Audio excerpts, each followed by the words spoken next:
Terbongkar beredar berita tentang sosok yang tengah viral di masyarakat karena aksi kejahatannya terbongkar. Skenarionya gagal hingga libatkan banyak petinggi di negeri ini. Ialah Ferdy Sambo, sosok yang ternyata diduga sebenarnya adalah antek asing. Hal ini semakin membuka banyak fakta baru tentang siapa sebenarnya mantan jenderal ini. Sebelum sosoknya viral dan dibenci seluruh negeri karena penghilangan nyawa ajudannya, Ferdy Sambo diyakini banyak terlibat kasus-kasus besar di Indonesia. Kasus-kasus besar yang menjadi banyak perhatian seperti pada 2016 lalu, Ferdy Sambo pernah menangani kasus aksi bom bunuh diri di Sarinah, MH Tamrin, Wahid Hasim, Jakarta Pusat.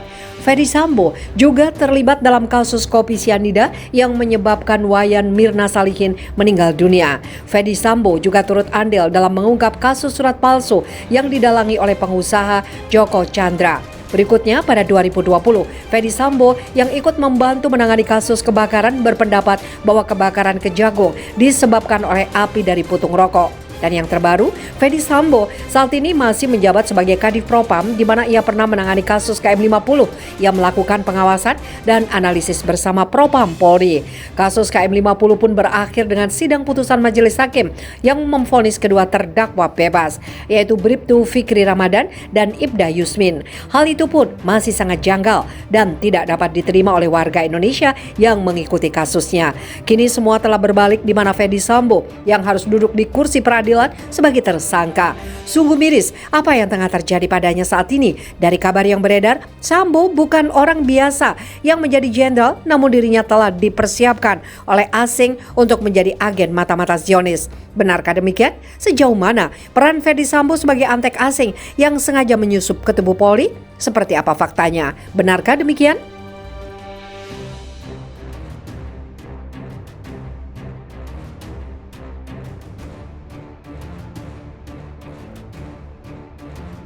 Sudah bukan lagi ajudan keluarga Ferdy Sambo, Baradae berani bongkar hubungan terlarang Putri dan Kuat. Akui dia dan Brigadir J sudah lama curiga. Sudah bukan lagi ajudan keluarga Ferdy Sambo, Baradae berani bongkar hubungan terlarang Putri dan Kuat. Akui dia dan Brigadir J sudah lama curiga. Dugaan adanya hubungan terlarang yang dijalin antara istri Ferdy Sambo, Putri Chandrawati dengan Kuat Ma'ruf tiba-tiba menjadi perbincangan panas ketika hal tersebut diungkap mantan pengacara Barada Richard Eliezer atau Baradae, Deoli Payumara.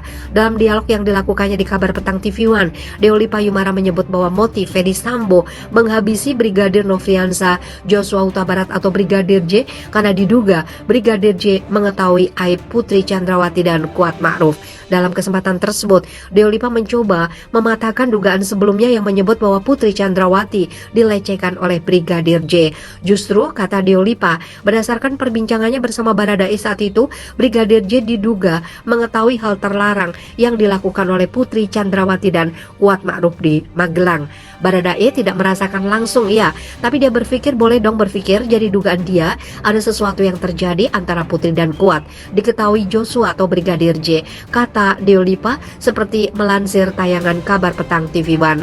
Menurut cerita yang didapat Deolipa dari Baradae, saat di Magelang itu hanya ada 4 orang yaitu Brigadir J, Susi ART, Kuat ART, Putri Chandrawati. Karena Susi dianggap tidak ada kaitannya dengan kasus pembunuhan Brigadir J, maka kata Deolipa 2 orang saja yang diduga merencanakan pembunuhan.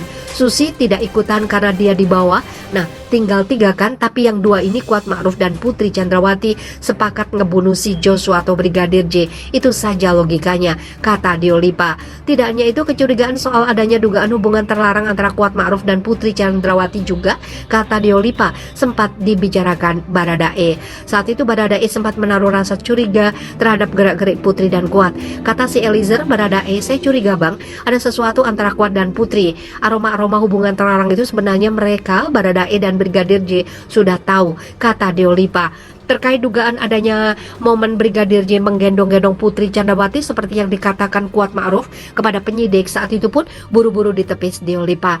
Menurut Deolipa, hal tersebut justru bisa jadi sebaliknya, alias Kuat Ma'ruf yang menggendong-gendong Putri. Itu mungkin kebalikannya ya, Joshua atau Brigadir J lihat Putri digendong sama si Kuat kan begitu. Nah, belak-belakan aja ya, Putri digendong sama Kuat, ketahuan sama Joshua atau Brigadir J. Karena ketahuan, Putri dan Kuat harus buru-buru dong membersihkan diri ke Sambo daripada pada bunyi semua kan? Ya sudah, kata Deolipa. Menurut Deolipa, setelah hal tidak senonoh diketahui Brigadir J, Putri yang panik langsung menelpon Rizky atau Brigadir RR dan Kuat Ma'ruf menelpon Sambo untuk datang, kata dia. Sudah ketahuan si Joshua, Putri nelpon Rizky sambil nangis-nangis, Kuat juga menelpon Sambo sambil nangis-nangis. Kecurigaan Baradae terkait adanya dugaan hubungan terlarang antara Putri dan Kuat, kata Deolipa, tidak pernah disampaikan dalam BAP dan juga tidak disampaikan pada Ferdi Sambo. Si Eliezer ini kan teman dekatnya si Joshua. Kecurigaannya jelas tidak disampaikan di BAP dan juga kecurigaannya tidak disampaikan secara lisan oleh Eliezer ke Ferdi Sambo. Kemudian setelah rombongan Ferdi Sambo pulang dari Magelang menuju Jakarta, Putri, kata Deolipa, menolak satu mobil atau disopiri Brigadir J. Pada saat pulang, Putri tidak mau Joshua satu mobil dengannya dan juga Kuat Ma'ruf. Jadi Kuat yang nyetir, di sampingnya ada Eliezer, di belakangnya ada Susi dan Putri. Joshua atau Brigadir J disuruh pindah ke mobil belakang. Dia bareng sama Rizky, dia dikawal Rizky, kata Deolipa. Menurut Deolipa, Putri dan Kuat Ma'ruf sudah merencanakan sesuatu yang negatif untuk Joshua atau Brigadir J. Adapun Deolipa menyebut bahwa hal buntut dari dugaan terpergoknya Kuat dan Putri di Magelang oleh Brigadir J. Kan si Kuat dan Putri ketahuan. Nah sudahlah, mungkin dimatiin aja nih si Joshua atau Brigadir J.